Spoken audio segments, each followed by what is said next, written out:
नमस्कार मित्रांनो, मी स्वाती तोरसेकर एशा पृथ्वीमध्ये तुमचं स्वागत करते. इराण आणि अमेरिकेवरून मी अनेक व्हिडिओ केले आणि त्याच्यात म्हटलेलं होतं की अमेरिका काय हल्ला बिल्ला करण्याच्या बिलकुल परिस्थितीमध्ये नाही आणि मनस्थितीमध्ये पण नाही. ती अवस्था कशी झाली माहितीये का? पडोसन चित्रपटासारखी झाली. त्याच्यामध्ये तो त्याला निर्वाणीचा इशारा देतो, बोला तुम आगे मत आना, बोला तुम आगे मत आना, मागे आएगा तो हम पीछे जाएगा. म्हणजे तो अशा ह्यानी त्याला निर्वाणीचे इशारे देतो की बघ तू पुढे आलास तर मी तुझ्यावर हल्ला करीन, असा त्याचा पहिला आविर्भाव असतो. आणि पुढच्याच वाक्यात तो म्हणतो की पण तू आलासच जर का पुढे, तर मी आपलं 2 पावलं मागे जाईन. हा जो डायलॉग आहे पडोसन मधला, तो डायलॉग आठवा म्हणजे तुम्हाला अमेरिका आणि इराण यांच्यामध्ये नेमकं काय चाललंय ते कळेल. डाव कसला चाललेला आहे बघा. डाव असा चाललेला आहे की अमेरिकेला असं वाटतंय की पहिला खडा इराणने टाकावा. म्हणजे आता हल्ला इराणकडून येऊ देत, मग मी कसा करायचं ते सफाटट त्याला करतो. म्हणजे फिनिश टू एंड म्हणतात ना, तसा हल्ला करून टाकतो. म्हणून ते अशा पद्धतीने डाव टाकतायत की इराणने त्याला रिस्पॉन्स द्यावा. आता त्यांनी काय काय नाही करून बघितलं मला सांगा. त्यांनी ते पहिल्यांदा प्रचंड मोठा ते भूमिगत जाऊ शकतील असे बॉम्ब फेकले त्यांच्यावरती. आणि त्याचं केवढं मोठं कौतुक झालं की बघा आम्ही त्यांची सगळी आण्विक क्षमता जी आहे ती उडवून टाकलेली आहे. आता इथून पुढे इराणकडून अण्वस्त्रांची भीती बाळगायचं कारण नाही. म्हणून मोठ्या मोठ्या गमजा करून झाल्या.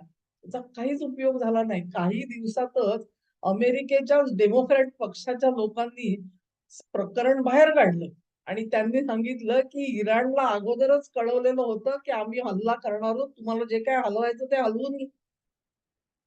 आणि त्यानुसार इराणनी मुद्देमाल सगळा हलवलेला होता. यांनी जाऊन नुसतेच बॉम्ब टाकले आणि ते काय पेनिट्रेशन अमुक तमुक सगळं एकदम झक्काझक आपल्याला सांगितलं गेलं. म्हणजे जणू काही मोठी वीरश्री आपण कसा बाजी मारलेली आहे अशा टेचामध्ये सगळा आविर्भाव आणला गेलेला होता. प्रत्यक्षात काय झालं? प्रत्यक्षात काहीच नाही झालं. परत ते झालं नाही. मग काय केलं? तर कलर रेव्होल्युशन. म्हणजे संपूर्ण इराणभर मोठाली निदर्शनं केली गेली आणि ते असं दाखवलं काही दिवस तर मी सुद्धा म्हणत होते ही कदाचित उत्स्फूर्त निदर्शनं असू शकतात. कारण इराणची आ, आर्थिक परिस्थितीच अशी आहे की जनता रस्त्यावर आली नसती तरच नवल आहे. आणि म्हणून काही दिवस सर्वांना एक प्रश्न पडला होता की खरोखरच ही खरी आंदोलन दिसतात. पण त्याच्यानंतर हळूहळू त्याचं जे स्वरूप उघड होत गेलं, त्याच्यात लक्षात आलं की ही पण इंजिनियर्ड एजिटेशन म्हणजे काय? तर जाणून बुजून निदर्शनं सुरू केली गेलेली होती. मग त्याच्या मागे त्यांना कसा तो स्टारलिंकचा ऍक्सेस मिळाला आणि स्टारलिंकचा ऍक्सेस कसा मिळाला? तर त्याच्यासाठी ग्राउंड स्टेशन लागतं. ते ग्राउंड स्टेशन कुठून आणली? पाकिस्तानच्या हद्दीतून इराणपर्यंत पोहोचवली गेली होती. ते सगळं. मग इराणनी उलटा हल्ला केला आणि त्यांनी सगळ्या स्टारलिंकच बंद करून टाकल्या आणि त्यामुळे निदर्शकांची कशी पंचायत झाली आणि त्यांचे जे व्हिडिओ जे जगभर पोचतील याची आधीच व्यवस्था केली गेलेली होती. ते सगळं प्रकरण ओमपच झालं.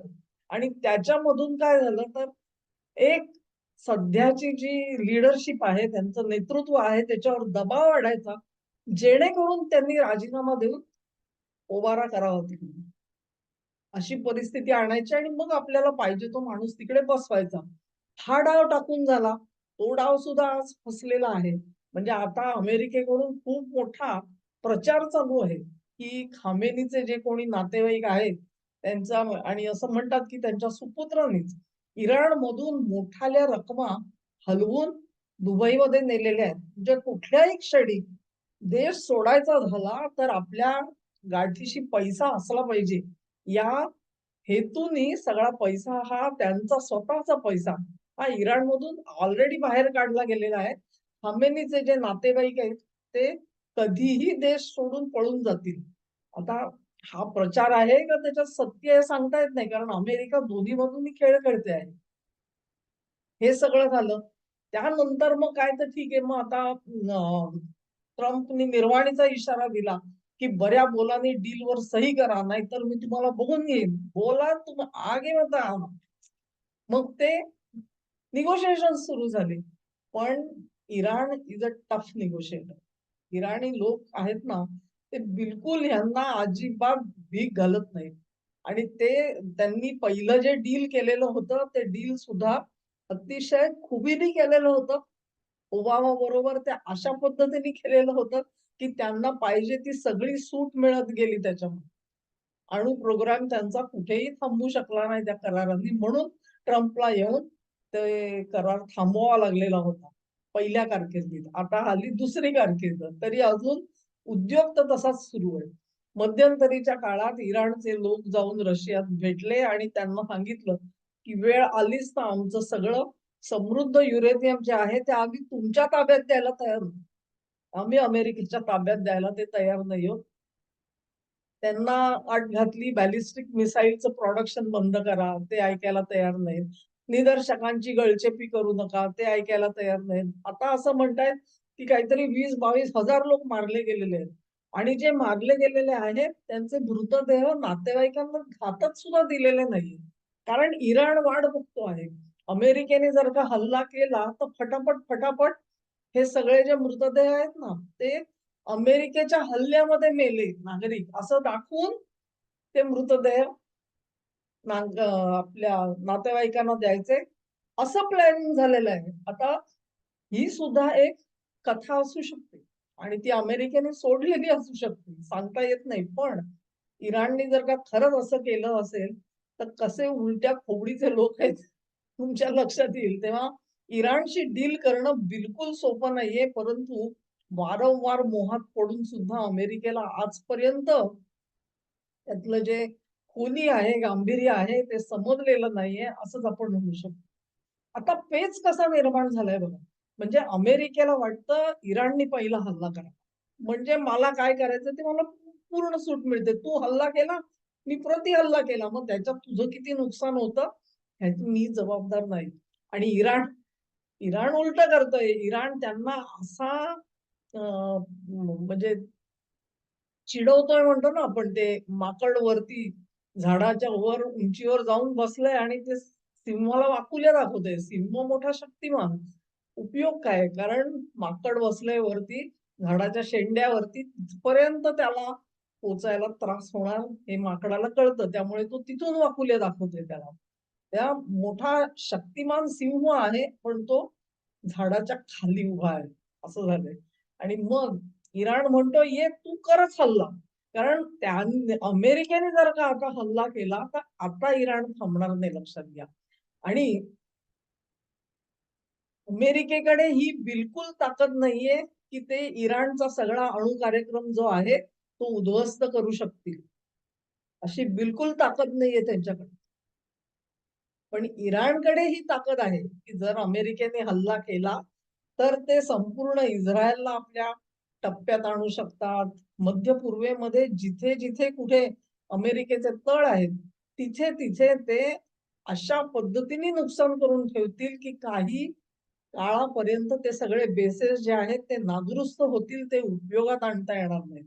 आणि म्हणून ह्यांना सगळ्या तळावरून आपली माणसं हलवायला लागली होती. मध्यंतरी त्याच्या सगळ्या आवया उठत होत्या ना, अमेरिका हल्ला करणार, अमेरिका हल्ला करणार. त्याच्यानंतर मग अख्ख्या युरोपातल्या सगळ्या मध्य पूर्वेत येणाऱ्या सगळ्या फ्लाइट रद्द केलेल्या होत्या काही दिवसासाठी. हे सगळं जे चाललेलं होतं त्याच्यामधून ते हेच सांगत होते, इराण हल्ला करणार आहे, इराण हल्ला करणार आहे. इराणने हल्लाच केला नाही. बोला तुम आगे मत आना. ट्रम्प सारखे त्याला म्हणतात, बोला तुम आगे मत आना. आणि भोला त्यांच्यापेक्षा हुशार आहे. कारण त्यांना माहिती आहे, की ह्यांच्या हातात शस्त्रच नाही. तुम्हाला जर का आजपर्यंत तुम्हाला वाटतं, की ट्रम्पच्या हातामध्ये एवढं सोपं असतं इराणचा अणू कार्यक्रम बंद पाडणं, तर ते असे निगोशिएशनसाठी वाटाघाटीला बसले असते? इम्पॉसिबल. वाटाघाटीला बसलेत ह्याचाच अर्थ असा, की त्यांचा हात दगडाखाली. आणि त्यांना कल्पना आहे, की आपण कितीही शक्ती लावली, सगळ्या युद्धनौका जाऊन होर्मुझच्या आसपास उभ्या केल्या, तरी देखील आपण इराणला आटोक्यात ठेवू शकत नाही. धिस इज द रिअलायझेशन आणि ते रिअलायझेशन जे आहे त्याची तोच पावती आज अमेरिका देते आहे आणि म्हणून म्हणते की जर का बलाढ्य अमेरिकेला नमवण्यासाठी एक छोटासा उंदीर इराण सुद्धा पुरतो. म्हणून ह्यांचे इशारे किती असले तरी ते फुकाचे ठरलेले आहेत. हे एका इराणवरून ट्रम्पनी धडा घेण्याची गरज आहे. कारण ते जर का अशा पद्धतीने भारताला धमकवायला लागले तर त्यांची अवस्था काय होईल कल्पना करा. इराणची सामरिक तयारी आणि भारताची तयारी ह्याच्यात महद अंतर आहे. आणि हे जर का अमेरिकेला कळत असेल तर ते जातीतून धरून नाही म्हणायचं, पण आपल्या शक्तीची मर्यादा ओळखावी माणसांनी. जशी त्यांनी ती इराणसाठी ओळखली. याचा अर्थ ते चाणाक्ष आहेत, सुबुद्ध आहेत, त्यांना कळतंय आपले प्लस आणि मायनस पॉइंट काय आहेत. तसेच आता इथे सुद्धा भारतासाठी सुद्धा कळतील. तेव्हा इराणचा हा पहिला धडा जो आहे, ते जे गिरवत आहेत, त्याच्यातून त्यांना भारतासोबत आपलं काय होईल याची सुद्धा कल्पना निश्चित येईल. म्हणून मला तरी असं वाटतं की हे सगळं जे अमेरिका जे तानापी निपाजा करून ते जे प्रकाश चक्र फिरवते जोरा जोरा जोरा, त्याच्यात आपल्याला नेमका रंग कुठचा आहे हे दिसू नये अशा वेगाने ते चक्र फिरवलं जातंय. कारण आपल्याला रंग कळला तर अमेरिकेची ताकद कळून येईल. म्हणून ओडोसन पिक्चर चालू आहे सध्या अमेरिका आणि इराणमध्ये आणि त्याचं एंड काय असणार आहे हे तुम्हाला आता निश्चित कळेल. हा व्हिडिओ तुम्हाला आवडला असेल अशी आशा करते. तुम्हाला आवडला असेल तर ही लिंक शेअर करा, व्हिडिओला लाईक करा, चॅनेलला सबस्क्राईब करा आणि सहकार्य माझ्यासोबत असंच राहू द्या. नमस्कार.